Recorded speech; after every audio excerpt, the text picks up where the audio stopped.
Gridiron fans from West Virginia, welcome to the postseason. Gridiron fans from Ohio, welcome back for round 2. Tonight we have highlights of 4 games from both sides of the border, including a colossal rematch. All that, plus a look at the Player of the Year race, next on Gridiron Glory.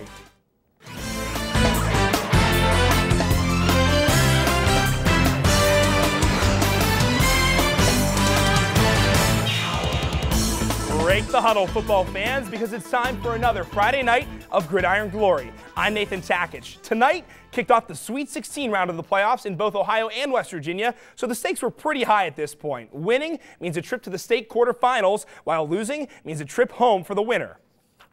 Avoiding that fate was an uphill climb for Parkersburg South. Tonight, history was just as much of an opponent for the Patriots as the top-seeded Capital Cougars. Since the playoff field expanded to 16 teams in 1991, one seeds are 65-4. Now, Kelsey Hoke, she's one of our top-seeded reporters. Kelsey, after a 2-game skid to end the season and some bad luck, the Patriots really had an uphill climb. Yes, they did, Nathan. But before we get into tonight's matchup, I just want to bring up a bit of controversy that's been brewing on October 17th. The game between Capital and Woodrow Wilson was canceled due to a lack of refs. Now, there are fans complaining that the cancellation bumped Wilson into the playoffs and pushed both Parkersburg and Parkersburg South down into the 15th and 16th seeds, respectively. But that isn't something the WVSSAC can solve right away. So regardless, there was still a big game to be played tonight. The Patriots were invading the capital of the Mountain State tonight, but on the first Capital drive, Tyree Pratt with a pass to Kashawn Haley for 11 yards. Now Pratt's arm, that's an arm you're going to want to watch all night, because that play sets up a Pratt pass to Silas Nazario. 48 yards, he goes for a touchdown. That's the first points on the board in Capital's favor, 7-0 in the first quarter. Pratt had 310 passing yards tonight. But P South getting some wheels here. Garrett Gilkison keeps it up the middle, 25 yards on their stats, but you know, those numbers might not be enough for tonight. Gilkison handoff though to Brendan Schwendeman to add another 10 yards for Parkersburg South, but they would have to punt. Capital ends up scoring again, and P South goes to take another shot on offense, but Nick Sanders fumbles, and that's Capital's ball again. Now 3 in a row here where the Cougars just capitalized. Number 1, Pratt to Jordan Kinney, 25-yard touchdown pass. Now number 2, Pratt to Haley. They were partners all night, must be best friends on the field. 60-yard touchdown pass, 28-0 with 3 seconds left in the first. And number 3 in this set, Pratt with another pass to Haley. What did I just say? 47-yard touchdown pass. That's 35-0 in the second quarter. Capital had 610 yards of total offense tonight, but P South trying to get as many points as they can any way they can. Gilkison keeps it up the side, but they end up running out of time in the first half. The Cougars would go on to win 70-0. Gilkison with just 31 yards and Pratt with 310 yards tonight. Well, Capital came into this game as the best team in West Virginia, that 1 seed, and really tonight they just proved that they're worthy of that 1 seed, to say the least. You know, they have a handful of offensive stars. They step onto the field and get their job done immediately. On 10 scoring drives in the game, they averaged only needing the ball for 87.6 seconds per drive. Now, much like the Treaty of Paris, this game signals the end for the Patriots this season. Where did South fall short? The Capital defense is strong, and Parkersburg South just couldn't break through their line. They tried passing, but they were either batted down or just nowhere near the receiver. Gilkison just couldn't make any connections tonight. Now, Kelsey, even with this loss, though, you still have to consider 2014 really a success season for the Patriots. Now, if we're comparing things to last year, then I do have to say it's been a success. 2-8 last season, improved to 6-4 in this regular season this year. Although I spoke with Coach Eddie earlier this week, he said no matter what, he is very critical of himself and the team, and he's looking to come back even better next year. Really easy to be critical at this point of the season, but next year I have a lot of faith in Coach Eddie. Thanks, Kelsey. Great work tonight. Gridiron fans, our social media feeds are safe from scandal spoilers, so there's no excuse not to follow Gridiron Glory on social media. Like us on Facebook and follow us on Twitter at Gridiron Glory. And while you're at it, follow us on Instagram at WOUB Sports. You'll get a whole bunch of spoilers of the playoff action around the region. While you're connected, make sure to join the conversation. Tag us and tweet at us. The best posts make the show. We're not done with West Virginia yet by a long shot. Every single team that Gridiron covers from the Mountain State made the playoffs this season. It just so happens that the rest of them play on Saturday. And it just so happens that I'm now joined by Michael Drabcho, who's a busy man because it's his job to break down all the West Virginia football action. And there's plenty to preview, Nathan. Starting in AAA, P South's crosstown rivals, PHS, will square off with number 2 Cabell Midland. Now, Cabell Midland comes into this playoff game at 9-1 with more than a few impressive wins on its resume. The Knights had a margin average of victory of over 30 points in the regular season, and they were held under 40 points just twice. This game is actually a rematch from Week 3 when Cabell Midland beat PHS 42-21. And the key for the Big Reds will be slowing down senior running back Alex Childers, who had 21 touchdowns and over 1,500 yards. Point Pleasant will also be playing on Saturday as the Big Blacks will take on the 7-3 Jefferson Cougars, and they'll be playing in their first playoff game since 2005. Dual threat quarterback Andrew King is the leader of the Cougars, and the matchup to watch in this one is the King-led Cougar offense against the stingy Point Pleasant defense. Jefferson can absolutely light it up. They scored more than 50 points on 5 different occasions this season, but it won't be easy for them to put up those types of numbers against Point Pleasant because the Big Blacks only gave up a total of 52 points all season. Wow. And one more thing to look out for is if Point Pleasant will get off to a slow start in this game, because this is their first game since October 24th, Nathan. Well, if that isn't enough, there are more games of coverage on Saturday as well later in the day. Yep, absolutely. And after losing 2 straight games, Williamstown rattled off 4 straight wins in impressive fashion to end their season. So they're absolutely rolling as they head into their matchup with Pendleton County. The Wildcats, though, are trending in the opposite direction as they're losers of 3 out of their last 4. And Pendleton County quarterback Timothy Hebner threw for 19 touchdowns, ran for 11 in the regular season, but he also threw 17 picks, so the turnover battle will definitely be something to watch in this one. Wahama fans, we didn't forget you, so don't worry. Michael, we have them coming up in the TVC Ohio. Thanks a lot tonight. And fans, week after week, we highlight the best tweets on our show. Tonight, as always, we were looking for more thoughts on the Player of the Year race. First up, Chad from the Post gave his 2 cents and gave Athens offense the nod for his Player of the Year. Also, Ryan Xline thinks Hunter Sexton is a beast. And David Darst wants to see some love for his player, Cody Mitchell. Keep sending the tweets along, fans, with the hashtag GGPOI. A week ago, Maysville won against familiar foe Licking Valley. Tonight, the Panthers found themselves in uncharted territory, battling against the Beechcroft Cougars for the first time ever to earn a regional final spot for the first time ever. In spite of all the newness, though, Carly Bell, she's a Gridiron veteran. And Carly, you've been telling me all week that if you like running, you have to watch this game. Nathan, it should have been a track meet with the amount of running that I saw on the Gridiron tonight. The Maysville Panthers would put their defensive line to the test against those speedy Beechcroft Cougars. Now, Maysville was looking to go past the second round of the playoffs, but Beechcroft's quarterback Micah Fleming finds Ason Krigo, on the left sideline for 11 yards. Now 2 plays later, David Peoples takes the handoff 12 yards down the right sideline. He had a great night, 14 carries for 68 yards and 2 touchdowns just in the first half. And here's the touchdown for you right here, 7-0 with 3:41 left in the first quarter. Maysville's turn. Their very first possession of the first quarter, Jacob Miller finds Chase Roberts with a nice one-hand snag for 9 yards, looking like Alshon Jeffrey out there. But 3 plays later, Miller ends up looking like Jay Cutler, throwing an interception to Krigo. Now, Coach Clark of Maysville, he's trying to get his Panthers on the right mindset. He is definitely not happy after that turnover, but that message was not received by the defensive line as Peoples plows through the line for 14 yards all the way to the 1, and he'll finish that drive here with a touchdown, 14-0 Beechcroft with just under 10 minutes left in the first half. Now, Maysville would go 3 and out, so Beechcroft would get the ball again, and Fleming, he's surveying, he's scanning, he can't find anyone, so he decides to use his feet, 13 yards, but that drive would stall, and after consistent 3 and outs between Maysville and Beechcroft, the Cougars would get the ball with a minute left, and Fleming dances into the end zone, 21-0 Cougars at the half. Now Maysville, they want to come out strong in the third quarter, but Miller again would get picked off by Takavian Simmons, who takes it home,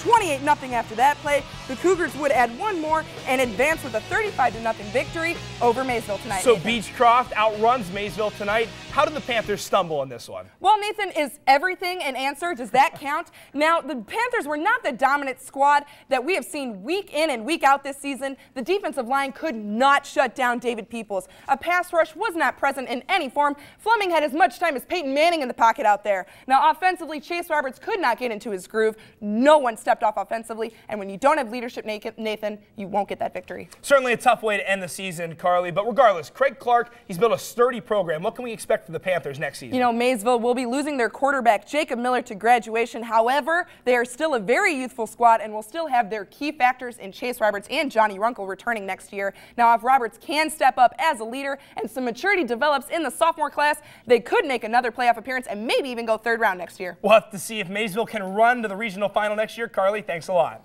Hey folks, this week we asked you to tag us on Twitter with your votes for Coach of the Year, and the fans in Jackson responded in a big way. At Chid Bud, Connor Stanton, and Marley Haynes, just some of the many Iron fans in support of their coach Andy Hall. We'll name our official Coach of the Year next Friday night on Gridiron's 1-hour season finale, so this is your last chance to give your input. Tweet at Gridiron Glory using the hashtag GGCOY.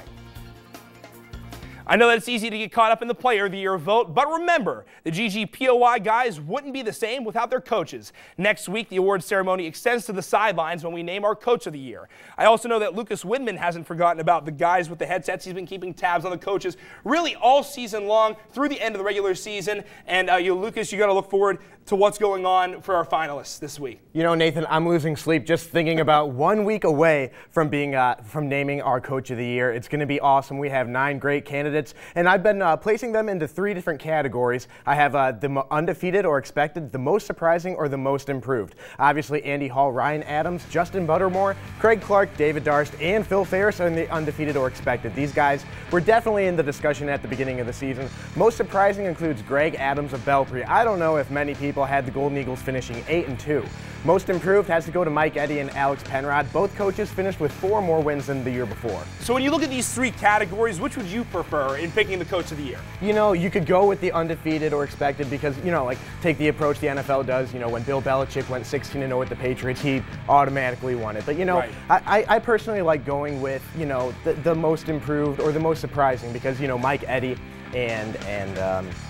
Mike Eddy had a great season, and Alex Penrod just as great season. You know, it's going to be great to see what happens. Anyone on this list is going to be great. I'd love to see the improvement in high school football for sure. Now, 8 of these coaches, unfortunately, they're not going to win, but they've already earned some recognition with the way they've played this year. That's right. The 2014 AP Southeast All-District teams were announced a few days ago, and Andy Hall, Ryan Adams, Greg Adams, and Phil Ferris were named to Coach of the Year. Well, Lucas, it's hard to believe that the end of Gridiron is coming up already. When it ends, we're going to officially announce our 2014 GGCOY. Lucas, thanks a lot tonight.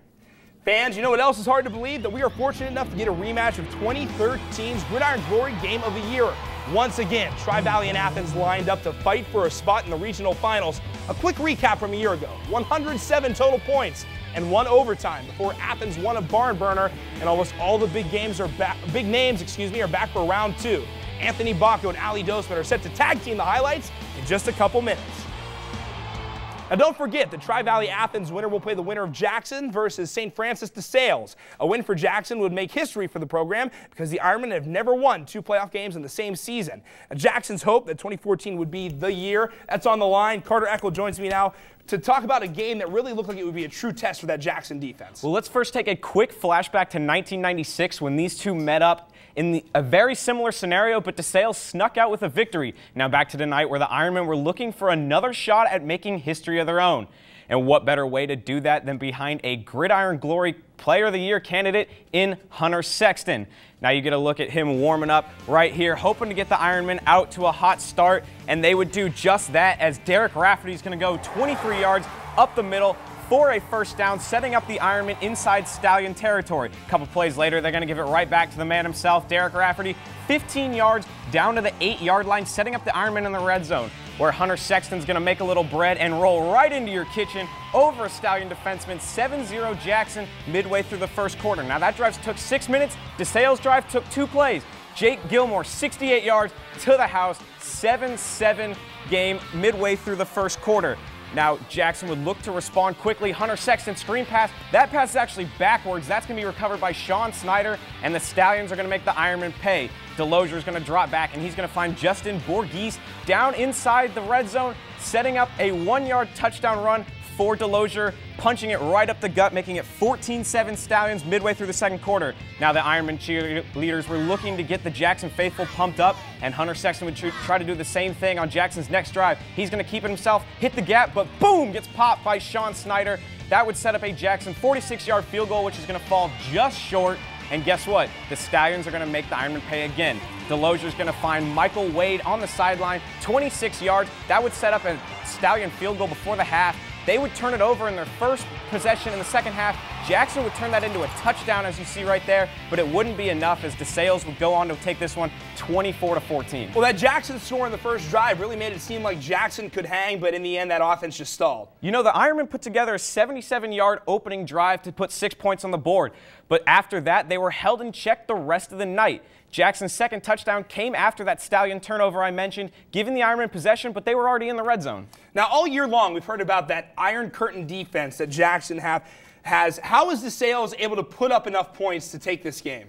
Well, that Iron Curtain defense has been nothing short of astounding this year, Nathan, but they were seriously hampered by the big play tonight. Every scoring drive the Stallions put together had at least one play of 25-plus yards. Now, DeSales, obviously, they move forward to play Athens, and we have highlights of that game coming up in just a bit, but looking forward, can DeSales hang with that Athens offense? You know, it's quite possible, but that Bulldog offense is just too explosive. I find it hard to believe that the Stallions are going to be able to hang in there. We're really looking forward to seeing what's going to happen in the regional final. Always an exciting time of year when we have a team that we cover in the regional final. Should be interesting to see what happens. Carter, thanks a lot. Fans, just to be absolutely clear, to make your official vote for Gridiron Glory's Player of the Year, you have to go to our website at woub.org/sports/gridiron. The poll is in bright GG red right on the main Gridiron page. You can't miss it.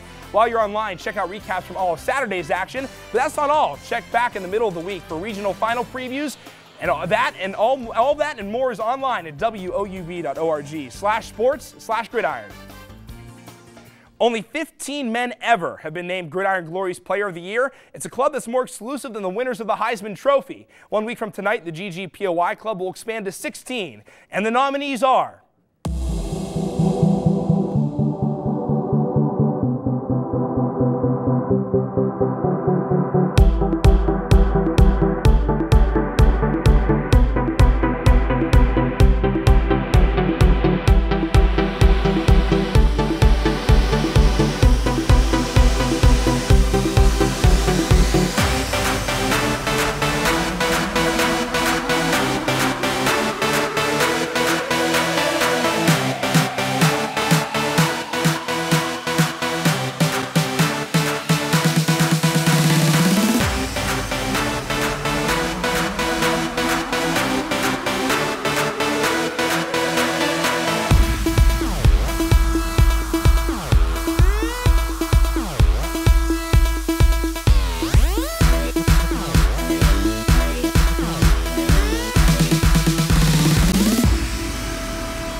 That gets me so pumped every time. I know it does the same for Avery T. Jennings. Avery T., you've been all over the race for the Player of the Year, and now we're just 1 week away from a winner. We are a week away from a winner, Nathan. Things are getting exciting, aren't they? And we can see the votes as they come in here in Athens, and it's a pretty tight race. To show you just how well our 5 finalists have played, we're going to go to the stat screens. So we'll start with our neighbors down 33 in the Plains. More than 90 touchdowns through 12 weeks. They spread your defense out, and that's tough to defend at any level. At least a couple of these guys are probably going to play on Saturdays in the future. Tri-Valley tried to keep up in the regional semis tonight. Highlights from Zanesville are coming up. As for Scotty quarterback Brock Vargas, 2,500 yards and 30 touchdowns this season. TV hasn't skipped a beat since he replaced Nathan Strzok a couple years back. A year ago, Trimble's D finished second in Player of the Year voting. They've been stingy again this fall, but Justice Jenkins has been a touchdown machine. Matt Doyle will tell you about tomorrow's Trimble playoff game in the segment right after this one. He's getting ready on the desk. 3 down, 2 to go, Avery. Don't let me slow you down. Hey, well, I bet coaches across the Ohio River wish they could slow down Cody Mitchell. He's averaging a first down per carry with 3 picks on D, and the Point Pleasant season rushing touchdown record belongs to him.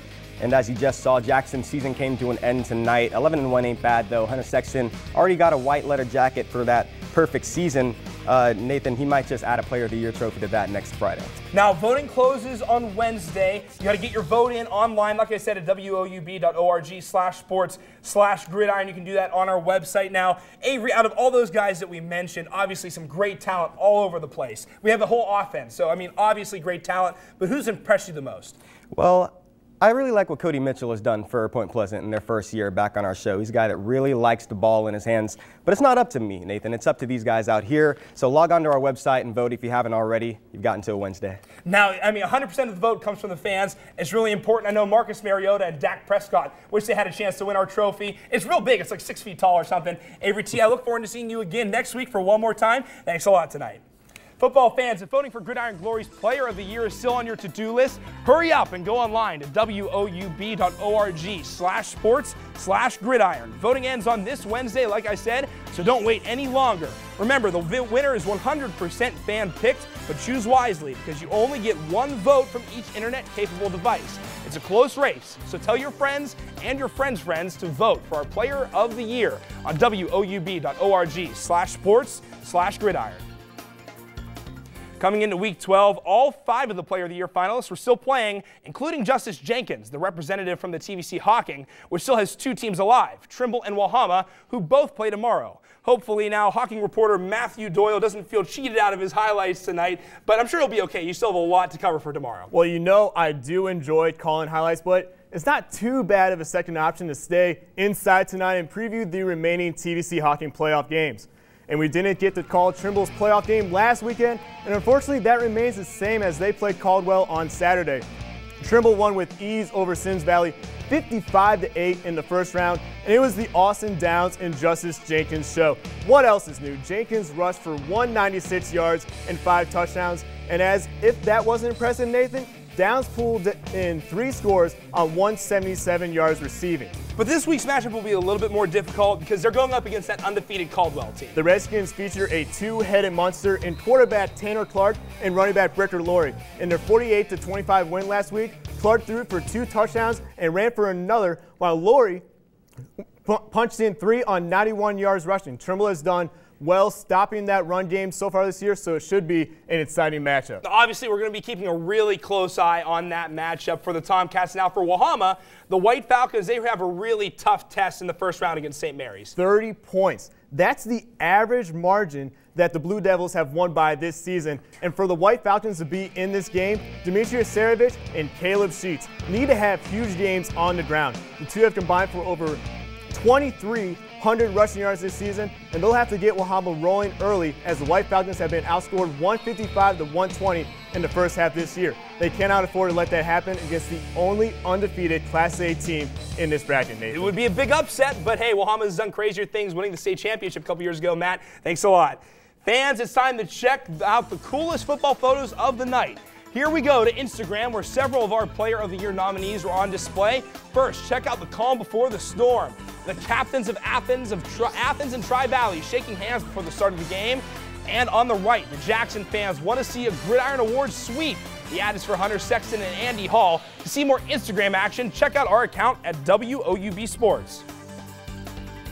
In the movies, it's hard for a sequel to live up to the original. But if 2013's edition of Athens versus Tri-Valley was the original, anything remotely close to that game this year would make for an unforgettable sequel. The Division III Region 9 semifinal was so anticipated. We needed 2 reporters, Anthony Bacco and Ali Dosman, to help break things down. Guys, after this past year, I think it's safe to say that we were all hoping that this game might happen, especially with another trip to the regional finals on the line. That's right, Nathan. Like you said, this game was the game of the year for us a year ago, so you know it was going to be a strong matchup. It was the top offense versus the top defense. You know, Tri-Valley has allowed only 34 points this year. Athens, they're averaging over 60 a game. Tri-Valley has 26 turnovers. Athens has only thrown 1 interception. And here we have the coin toss where the captains are making their way to the middle of the field to relive the hype from last year's game of the year. And Trey Williams is going to start us off. He was running all over the place on these first couple drives. You could tell head coach Ryan Adams knew it because they continued to ground and pound that ball. He gained 15 yards on that one, and Burrow's going to get some running down on the field there too. 20-yard scramble. Tri-Valley's coach said this week that they were worried about containing the quarterback, and you could tell on that opening set of drives. And here's Trey Williams on 3rd and 7 with an 18-yard rush. Touchdown Athens, 7-0. And Tri-Valley is going to take over after a few first downs. Logan Bash is going to take the rock for 26 yards, but bringing him down on defense is Trey Williams. And on a 3rd and 5, Brock Farkas is going to connect with Logan Hiddle, but he's going to get pushed out of downs, but he's going to get the first down. And Bubby Scott's going to take this one in 4 plays later, tie the ball game up at 7. And this down starts off on 1st and 25 after a sack on Burrow and a holding call, but Williams isn't shaken up. He takes this one for 14 yards. He ended up with 123 on the night on 23 carries. And 2 plays later on 3rd and 16, Burrow finds one of his favorite targets for the night, Heath Wiseman. The backup quarterback showed his worth at wide receiver tonight and ended up with 4 receptions for 46 yards, all on big plays. And Williams again going beast mode. All he's missing is the Skittles. 17-yard touchdown run. The point after is blocked, 13-7 Athens. And on Scotty's second drive, Farkas is going to find Hiddle once again, but a roughing the passer call will give the Scotties a first down, and on the very next play, Logan Bash once again is going to take this one 48 yards. Trey Williams nowhere in this Athens secondary, and now the Scotties lead 14-13. And it looks like Tri-Valley calls the same play call on this next one. Logan Bash with the run, but Trey Williams is able to come up with a big stop, saving that touchdown. And on a 4th and 15 after that first down, Farkas is going to go deep to Hunter Moeller. He's going to bob with this ball. Looks to be a completion, but refs rule incomplete and turnover on downs for the Scotties. And, you know, that was a huge momentum shift. At the end of the first half, that's Burrow finding Ryan Lerman for the first time, and then Burrow finds Adam Lerman for this touchdown. 16 yards with 10 seconds left to make it 19-14 going into the half. And like I said, that touchdown was a big momentum shifter going in, and it ended up being 41-20 Athens. So the journey was a little bit different, but the end result was same in the sequel as it was in the original. Athens wins, and Allie, you can really feel that momentum shift after halftime in the second half. That's right. And you know, the offense was capitalizing as usual, but the momentum was thanks to defensive stops. Athens did a much better job on defense this year. Coach Ryan Adams told me this week that their focus was run D because it felt like the Bulldogs gave up 3, 4, 5 yards and a cloud of dust on every play last year. Cutting down that Scotties offense from 52 points last year to 20 this year was huge. You know, Nathan, Tri-Valley has had a dominant run game this entire season, but when you're trailing a team like Athens, it's hard to, you know, pick up your momentum and keep this game going. And the Scotties, they lost that momentum after that possible touchdown, and the Athens Bulldogs, they marched down the field to score before heading into the locker room, and the Scotties just bit off a bit more than they could chew during the second half. Now, Anthony, Tri-Valley really can't hang their heads. They played really well, and this Athens team, obviously something special. I mean, Tri-Valley in any other year could have gone to the regional finals as well. You know, they looked very well during the beginning of this game. They had a 19-play drive that ate up 6 minutes on the clock, and they scored that game at 7. Then Athens missed that extra point. Then Bash took the rock for 48 yards, and they led 14-13. You know, but this slowly slipped out of the fingers. But you know, it's still a job well done by this Tri-Valley team. Once again, obviously a great season for the Scotties. It comes to an end. Meanwhile, Allie, the Bulldogs, they move on to the regional finals. They're playing against DeSales. This is the same round they got to last year when they got knocked out by Marion Franklin. What do the Bulldogs need to do to keep winning now? Well, Athens just needs to keep on rolling. What was most impressive from this game was how Athens' offensive superstars got it done on both sides of the ball. Trey Williams came up with some big tackles, and Joe Burrow caught an interception. These guys have played both sides all year, but they rarely had to play a complete game due to blowouts. This stamina can't be overlooked. Now, Allie, quick prediction here. I need a score in this next game against DeSales. Well, DeSales is a lot like Athens. You know, they love to get it done on the offensive side of the ball, so I'm going to have to say it's going to be a shootout, 52-46, but Athens is going to get the win. Athens will go to the Final Four then. Great game. Again, the Redux of Athens and Tri-Valley. Guys, thanks a lot. Tonight's competition was at an all-time high, meaning one top play had the potential to make or break a season. Luckily for you fans, we have 3 more season-defining snaps ready for you to watch again in our top plays. Our top plays of the night start out in the game that you just saw. Tri-Valley and Athens, not the winners, but hey, winners and top plays. Logan Bash up the middle, 48-yard touchdown into the end zone. That made it 14-13 Tri-Valley. Obviously, Athens goes on to get the win. Still a big play for Mr. Bash. Number 2, Capital versus Parkersburg South. Tyree Pratt goes to the end zone. Jordan Kinney with a 25-yard catch. 70-0 Capital with the win there. Now, our top play of the night, Jake Gilmore of DeSales up the middle on Jackson. Jake Gilmore, he's the cousin of Happy Gilmore because he goes long. 68-yard touchdown run, 24-14. DeSales with the win. Once Week 12 wraps up tomorrow night, the Sweet 16 round will be over. Next week, Gridiron Glory will be back for one final Friday night on our hour-long season finale. We'll have highlights for Athens versus DeSales and previews for all the other teams still alive on the road to states. Plus, we name our Coach of the Year and reveal the winner of Gridiron's Player of the Year. All the fun starts at 11:30, so don't be late. If you haven't voted for our Player of the Year yet, do it on woub.org/sports/gridiron. Until next week, I'm Nathan Tackett reminding you there's nothing better than Friday nights and Gridiron Glory.